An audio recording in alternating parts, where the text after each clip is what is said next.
Prosedurnya adalah dengan memasukkan alat mirip paku es lewat rongga mata sambil dipalu-palu untuk menembus tulang tipis di belakang bola mata. Hah?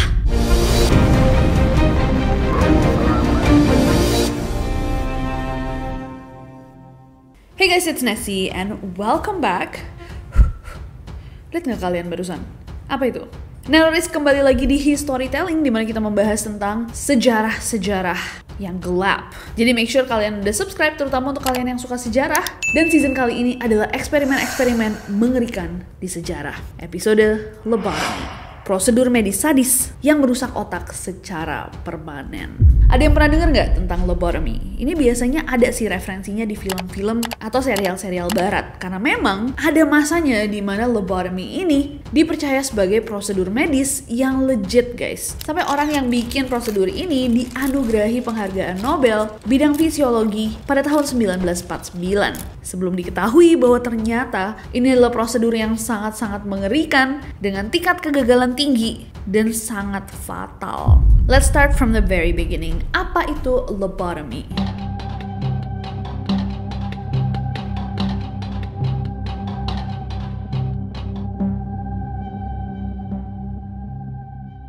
Lobotomi ini, kayak tadi aku bilang, adalah sebuah prosedur medis yang digunakan dan dipercaya bekerja untuk mengurangi gejala pada orang-orang yang mengalami gangguan jiwa atau penyakit-penyakit yang berhubungan sama behavioral problems, masalah perilaku. Jadi pasiennya adalah orang-orang yang dianggap bermasalah. Masalah apa aja? Bisa segala macam, kayak skizofrenia, OCD, gangguan bipolar, PTSD, ADHD, anxiety atau kecemasan, agresi, dan berbagai sederetan penyakit mental lainnya. Dan dianggap juga bisa mengkoreksi, guys, perilaku-perilaku yang pada saat itu ditentang sama society, sama lingkungan. Nanti aku jelasin lebih detail. Nah, sejarah dari lobotomi ini dimulai di tahun 1935. Ketika ada dua ahli saraf Amerika, Carlisle F. Jacobson sama John Fulton, menemukan bahwa pengangkatan dari lobus frontal, otak bagian depan, itu mampu merubah perilaku dari dua ekor simpanse. Nah, lobus frontal itu emang berfungsi untuk mengendalikan gerakan tubuh, guys. Menilai atau merencanakan sesuatu, memecahkan masalah, serta mengatur emosi dan mengendalikan diri. Jadi eksperimen ini membuktikan bahwa lobus frontal itu, otak bagian depan tadi, mempengaruhi juga perilaku emosional, kayak rasa frustasi, kontrol diri, dan motivasi untuk bertindak. Akhirnya, hasil dari eksperimen itu membuat seorang ahli saraf lainnya, Antonio Cetano de Abreu Freire Egas Muniz, terinspirasi. Coba bilang itu 10 kali. Antonio Cetano de Abreu Freire, Antonio Cetano de Abreu Freire, Antonio Cetano de Abreu, Antonio Cetano de Abreu, Antonio Cetano de Abreu, Antonio Cetano Abreu, Antonio Cetano de Abreu. Dia mikir gimana kalau ternyata solusi dari semua masalah gangguan jiwa itu ada di otak. Nah, di awal abad ke-20-an emang pengertian dan pemahaman tentang kesehatan mental itu nggak kayak sekarang. Sangat-sangat terbatas. In fact, rumah sakit jiwa itu dipenuhi sama pasien, guys. Tapi dokter tuh cuma punya sedikit terapi yang bisa mereka lakukan sama orang-orang yang punya gangguan jiwa. Kayak depresi, skizofrenia, bipolar, banyak yang masih jatuhnya tuh misteri untuk mereka. Nah, di tahun yang sama, di tahun 1935, akhirnya Antonio mulai penasaran sama otak. Dia mulai melakukan operasi otak langsung pada manusia. Dia mau mencari nih gimana caranya mengatasi atau mengurangi gangguan-gangguan kejiwaan. Nah, pada saat itu dia memiliki sebuah hipotesa. Dia berpikir bahwa mungkin gejala-gejala gangguan kejiwaan itu muncul karena pikiran-pikiran negatif yang terjebak di serabut saraf yang menghubungkan bagian-bagian otak. Kasarnya dia kayak, mungkin kalau misalkan kita bisa nih sedikit ngotak-ngatik otak, saraf-sarafnya kayak di bengkel gitu, orang bisa sembuh. Nah, tentunya Antonio nggak segamblang itu juga. Dia nggak ya udah coba aja. Dia masih seorang ahli saraf yang sangat-sangat pintar dan terhormat. Jadi dia bekerja sama nih sama seorang ahli bedah namanya Pedro Almeida V, di mana mereka berdua ini berdiskusi, mencari solusi bersama. Akhirnya mereka berdua membuat sebuah alat bernama leukotomy. Leukotomy ini adalah semacam jarum atau batang logam yang memang dirancang untuk memutus saraf-saraf yang menghubungkan korteks prefrontal dengan bagian otak yang bernama talamus. Aku berharap kalian pernah dengar tentang prefrontal cortex. Biasanya tuh dibuat joke karena diketahui bahwa prefrontal cortex seseorang itu baru selesai developing, selesai terbentuk di sekitar umur 25 tahun. Jadi biasanya kalau misalkan ada orang-orang yang membuat keputusan bodoh, joke-nya adalah prefrontal cortex mereka itu belum selesai developing. Fungsi dari korteks prefrontal sendiri itu adalah untuk mengatur ketika seseorang tuh membuat rencana, mengambil keputusan, menahan diri dari hal-hal impulsif, dan memproses emosi dan situasi sosial. Nah, bagian otak ini juga yang dipercaya sebagai sumber dari gejala-gejala mental seperti kecemasan, delusi, dan pola pikir negatif yang berulang. Bener nggak teman-teman neuroris yang ahli saraf atau otak? Boleh banget dikoreksi atau ditambahin di bawah. Sedangkan talamus ini adalah bagian otak tengah yang berfungsi sebagai pusat otak. Dia menerima hampir semua informasi dari panca indera, kecuali bau, membantu seseorang untuk fokus, tetap sadar dan terjaga, berpikir, mengingat, mengatur emosi, mengatur gerakan tubuh, dan siklus tidur bangun. Nah, alat lukotomi tadi itu digunakan untuk sebuah prosedur yang disebut lukotomi, di mana pasien akan dibius sampai nggak sadarkan diri, kemudian di bagian kiri dan kanan kepala mereka dibuat lubang. Kemudian dimasukin lukotomi untuk memotong syaraf-syaraf yang menghubungkan korteks prefrontal dengan talamus. Dari tahun 1937, Antonio sama Pedro itu melakukan lukotomi ini sampai ke 40 orangan. Pasien-pasien penderita gangguan jiwa. Dan hasilnya itu beragam. Ada yang sembuh beneran, ada juga yang enggak. Nah, cerita tentang alat lukotomi dan lukotomi itu sampai juga guys beritanya ke Amerika. Di tahun 1936, prosedur lukotomi juga dicoba nih sama seorang ahli saraf asal Amerika namanya Walter Jackson Freeman II dan seorang ahli bedah saraf James Winston Watts. Nah, tapi mereka di Amerika nyebutnya udah nggak lukotomi. Mereka menggunakan istilah lobotomy. Berasal dari kata lobe, otak, dan tomi, potongan. Jadi lebih ilmiah di bahasa Inggris, lobotomy, otak dipotong. Nah, dari awal sebenarnya banyak banget nih ahli-ahli bedah dan ahli-ahli bedah saraf yang menentang dan mengkritik keras prosedur lobotomy. Tapi si Walter Jackson Freeman II ini berhasil mempromosikan prosedur lobotomy secara besar-besaran melalui media massa pada saat itu. Bayangin banyak banget orang yang dirawat di rumah sakit jiwa, dokternya juga pada masih bingung untuk menjelaskan mereka ini kenapa. Tiba-tiba ada sebuah prosedur yang bisa membantu memutarbalikkan atau mengoreksi permasalahan-permasalahan perilaku. Bahkan si Walter ini sampai bikin tur keliling guys, di mana dia ke rumah sakit jiwa di seluruh Amerika. Dia bawa alatnya keliling negeri. Bahkan dia tunjukin sama dokter-dokter sama staff-staff yang ada di rumah sakit itu. Dia kasih training guys gimana caranya untuk melakukan lobotomi. Bahkan banyak dari aksi demonstrasi dia dilakukan secara gratis. Dan lobotomi akhirnya mulai dianggap sebagai prosedur ajaib yang bisa menyembuhkan gangguan mental apapun. Popularitasnya melonjak, semakin banyak orang yang dengar tentang lobotomi, dan permintaan operasi pun meningkat tajam. Di tahun 1945 ya, berarti beberapa tahun kemudian, Walter menyederhanakan lagi prosedur lobotomi menjadi transorbital lobotomy, di mana dia menemukan ternyata nggak harus dibolongin nih kepala seseorang untuk melakukan lobotomi. Jadi kalau sebelumnya lobotomy sama lobotomy itu membolongi tengkorak sang pasien, transorbital lobotomy itu prosedurnya adalah dengan memasukkan alat mirip paku es, ice pick, melalui rongga mata. Jadi langsung guys, setelah pasien dibius, orbitoklas alat yang mirip ice pick tadi dimasukin lewat rongga mata sambil dipalu-palu untuk menembus tulang tipis di belakang bola mata.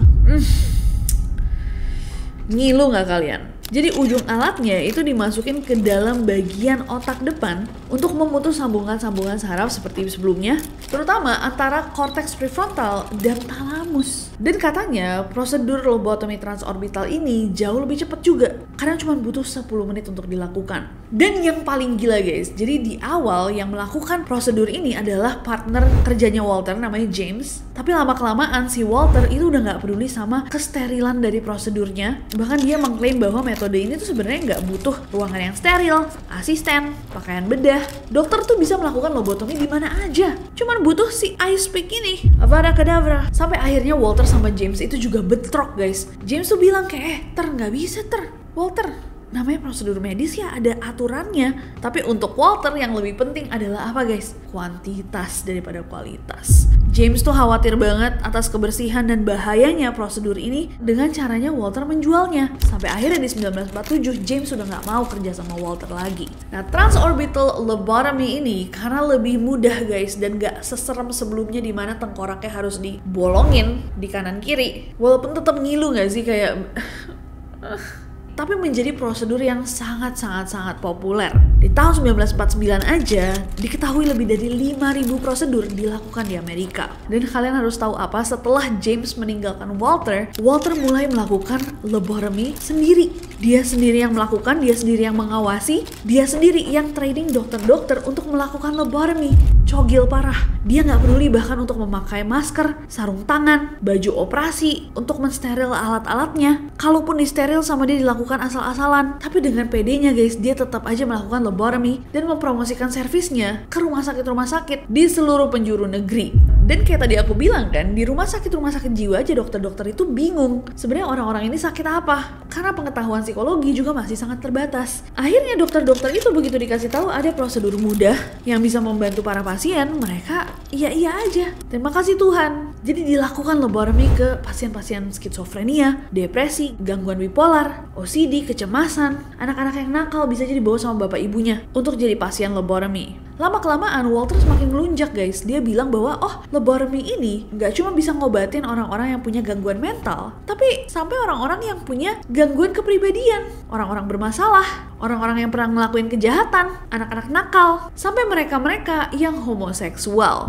Jadi di tahun 1960 sampai 1970 homoseksuality itu sering dianggap sebagai gejala skizofrenia atau penyakit menyimpang. Dan Walter yakin banget bahwa dengan lobotomy mereka bisa sembuh. Jadi bukan aja orang-orang dewasa yang merasa bahwa orientasi seksualnya tidak diterima sama masyarakat pergi ke Walter untuk melakukan lobotomy kepada dirinya sendiri, tapi banyak juga orang tua guys yang bawa anaknya yang mereka rasa, wah anak saya cowok tapi kayaknya suka sama cowok, atau anak saya cewek tapi kayaknya suka sama cewek, dibawa, dipaksa atau dibohongin untuk melakukan prosedur lobotomy. Sepanjang karirnya 40% dari pasiennya Walter adalah pria-pria gay yang melakukan lobotomy untuk mengubah orientasi seksual mereka. Walter juga melakukan lobotomy kepada para ibu rumah tangga yang dianggap memiliki masalah seksual. Maksudnya gimana? Jadi ibu-ibu yang merasa sudah tidak tertarik nih berhubungan sama suaminya, yang kalau sekarang mungkin bisa dijelaskan dengan perubahan hormon, umur, attachment issue, dan lain-lainnya. Dulu masalahnya dipukul rata, dan Walter bilang obatnya cuman lobotomy. Apapun masalahnya, solusinya lobotomy. Sumpah kalau kalian baca problem-problem yang pada saat itu bener-bener didorong memiliki solusi lobotomy, itu kalian bakal kayak, hah? Bahkan tercatat di Medical News Today, di satu rumah sakit Amerika Serikat di antara tahun 1947 sampai 1954, 84% dari 245 prosedur lobotomi yang dilakukan, itu dilakukan pada para perempuan yang terlihat tidak senang dalam mengurus keluarga, rumah, dan anak-anaknya. Kalian bayangin guys, itu dulu dianggap sebagai masalah perilaku, bahwa ada perempuan-perempuan yang kayaknya nggak happy deh jadi seorang ibu. Bukan ditanya kenapa dia tidak happy atau dicari tahu alasannya, mereka langsung dicap bahwa ada sesuatu yang salah sama otaknya. Jadi harus diudek-udek sama Walter. Gila nggak? Yang paling mengerikan sebenarnya dari lobotomy adalah bahwa hasilnya itu nggak pasti. Berbeda dengan apa yang dipromosikan sama Walter, ada pasien yang memang membaik, ada yang sama sekali tidak mengalami perubahan, banyak banget yang jadi lebih buruk. Walaupun memang sebagian besar nih dari pasien lobotomy menunjukkan penurunan ketegangan, gelisah, jengkel, jadi kelihatan kayak orang-orang yang lebih tenang, tapi mereka ini tenangnya bukan tenang normal guys. Pasien-pasien ini setelah di lobotomy malah kayak berubah kepribadian, pasif, apatis, nggak peduli sama sekali, atau kehilangan inisiatif untuk melakukan apapun. Jadi kayak orang-orang yang semi kosong gitu. Kognitif mereka terganggu, sulit berkonsentrasi, nggak bisa menahan diri dalam situasi sosial, nggak bisa berpikir kritis. Bahkan mereka tuh jadi kayak anak kecil lagi, kehilangan kemampuan untuk hidup mandiri sebagai orang dewasa. Banyak dari pasien-pasien ini juga kehilangan emosinya, nggak bisa ngontrol, gitu tiba-tiba happy sendiri, sedih banget.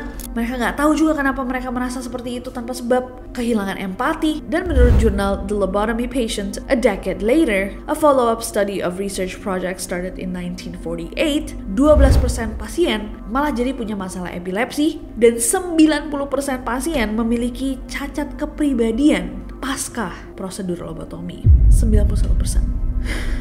Bahkan dilansir dari Medical News Today, ada pasien yang mengalami efek samping dan komplikasi serius, kayak sakit kepala kronis, kejang, pendarahan di tengkorak, demensia, abses otak, sampai hilang nyawa. Tapi efek-efek negatif ini nggak banyak dibicarakan guys di tahun 1940-an. Karena stigmanya pada saat itu adalah efek jangka panjang dari lobotomy. Masih belum tahu kan jelasnya kayak apa. Dan dengan promosi yang besar-besaran seperti yang dilakukan sama Walter, orang-orang berani mengambil resikonya. Lobotomy waktu itu dianggap sebagai sukses besar, bahkan Antonio yang bikin lukotomi tadi dianugerahi penghargaan Nobel bidang fisiologi atau kedokteran di tahun 1949. Gila nggak? Dari banyaknya kasus lobotomi yang hasilnya tidak sesuai ekspektasi, ada beberapa high profile cases atau kasus-kasus tragis yang high profile, yang lebih dikenal daripada yang lain. Yang pertama adalah kasusnya Rosemary Kennedy. Ini sedih banget. Kita sempat bahas sedikit di kutukan keluarga Kennedy, kalau kalian inget neror itu, tapi aku jelasin tentang Rosemary. Jadi Rosemary Kennedy adalah kakak perempuan dari John F. Kennedy, mantan presiden Amerika Serikat. Jadi dia pas masih di perut, masih di kandungan, pas mau dilahirin, ada masalah sama kurangnya oksigen pada bayi. Nah, ketika dia mulai gede, orang tuanya tuh sadar bahwa memang Rosemary ini sedikit berulah dibandingin adik-adiknya. Acting out kalau di bahasa Inggris bilangnya. Nah, dari segala hal buruk yang mungkin bisa terjadi sama anak-anak bermasalah, bapaknya paling takut kalau Rosemary ini nanti pas acting out lagi pas bermasalah, hamil.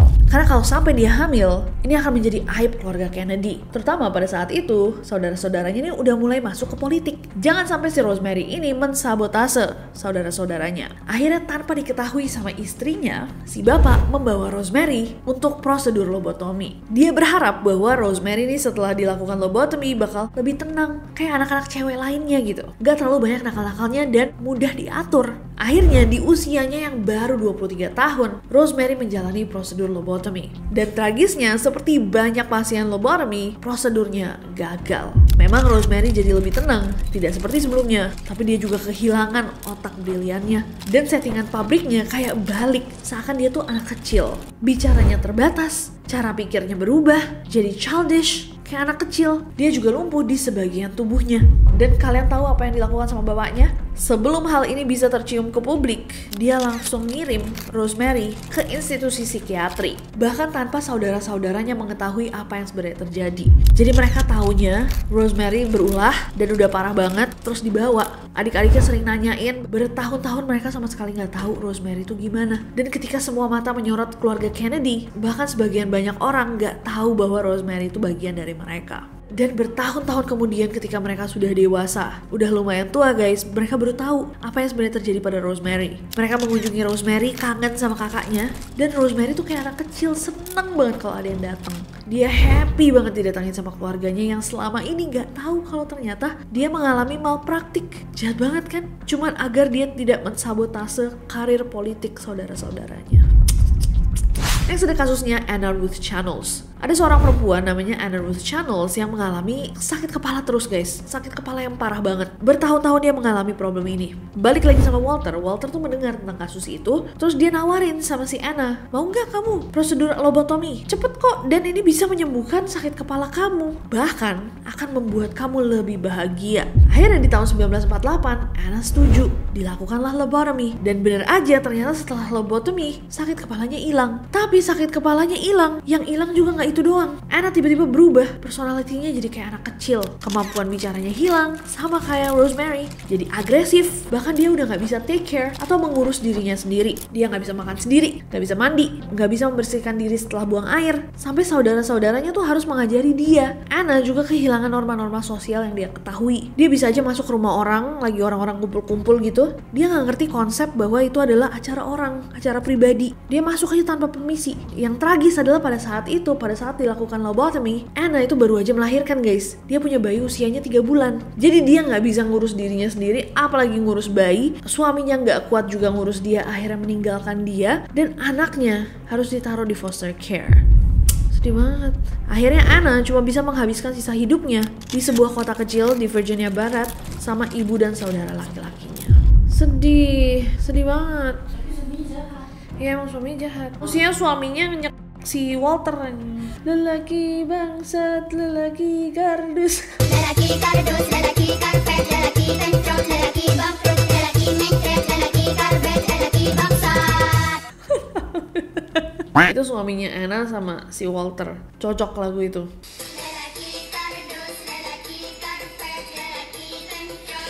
Lagu untukmu Walter sama suaminya Anna. Sama ayahnya Rosemary. sama ayahnya Rosemary, betul. Gila. Jadi itulah prosedur lobotomy ya guys. Nah, salah satu masalah besar waktu itu guys adalah bahwa tidak ada pengukuran objektif untuk menilai efektivitas dari sebuah terapi. Lobotomy sendiri itu dinilai berhasil karena IQ pasien utuh, nggak menurun, dan pasien beneran kalau misalkan ditanya apakah lebih tenang atau tidak, ya lebih tenang, gampang diatur. Walaupun diaturnya ya seperti anak kecil, karena mereka kehilangan banyak banget fungsi otak sebagai orang dewasa. Tapi dari awal adanya lobotomy sebenarnya prosedur ini tuh juga diprotes luar biasa sama banyak banget ahli bedah saraf dan juga dokter-dokter dari segala bidang. Dan akhirnya di pertengahan tahun 1950-an orang-orang mulai ngeliat kan kayak, wah kok jadi gini, pasien-pasiennya nggak bisa dibilang berhasil juga. Dan di tahun 1950-an itu mulai ada obat-obatan antipsikotik, antidepresan, dan obat-obat tersebut emang terbukti bisa membantu orang-orang dengan gangguan mental. Akhirnya di tahun 1967 orang-orang juga udah fed up ya, udah capek nih sama si Walter. Walter sampai dipaksa untuk berhenti melakukan lobotomy setelah salah satu pasiennya itu kehilangan nyawanya. Tapi at that point sebenarnya kehilangan nyawanya mungkin lebih banyak guys, cuman nggak langsung. Karena pada saat itu Walter total udah pernah melakukan 3.439 prosedur lobotomy.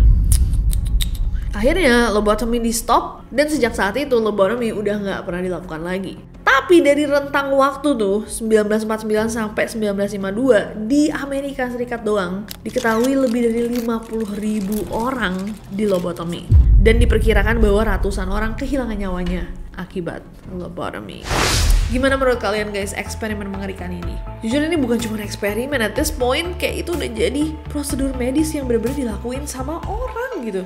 Ngaco sih, mestinya Walter nggak cuma dipaksa untuk berhenti, Walter mesti dijebloskan ke penjara nggak sih? Apa ya alasannya dia tidak dijebloskan ke penjara? I need to know. Damn, aku jadi kepikiran ya kalau misalkan aku hidup di zaman-zaman itu, apakah orang tua aku akan bawa aku lobotomy? Maybe. Gimana menurut kalian guys tentang lobotomy? Coba komen di bawah. Sebenarnya aku tertarik banget juga untuk mendengar expert opinions kalau misalkan kalian punya pendapat dan kalian memang di bidang ini, bidang syaraf, bidang bedah, bidang otak, bidang psikologi, dokter, dan lainnya. Boleh banget komen di bawah. Selalu seneng banget bacain komentar-komentar kalian, walaupun diselingi dengan 1000 komentar yang tidak bisa kita hapus itu. Komentar-komentar mending insaf deh orang-orang yang komentar-komentar ini. Stop nakal. Thank you so much Nelris. Besok kita ketemu di Neror. Make sure kalian udah subscribe karena aku gak sabar untuk bahas horor besok bareng kalian. Bye bye.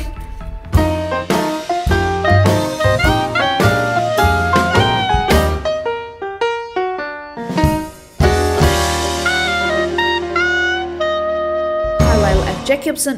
Jacobson. Leukotomy atau leukotomy?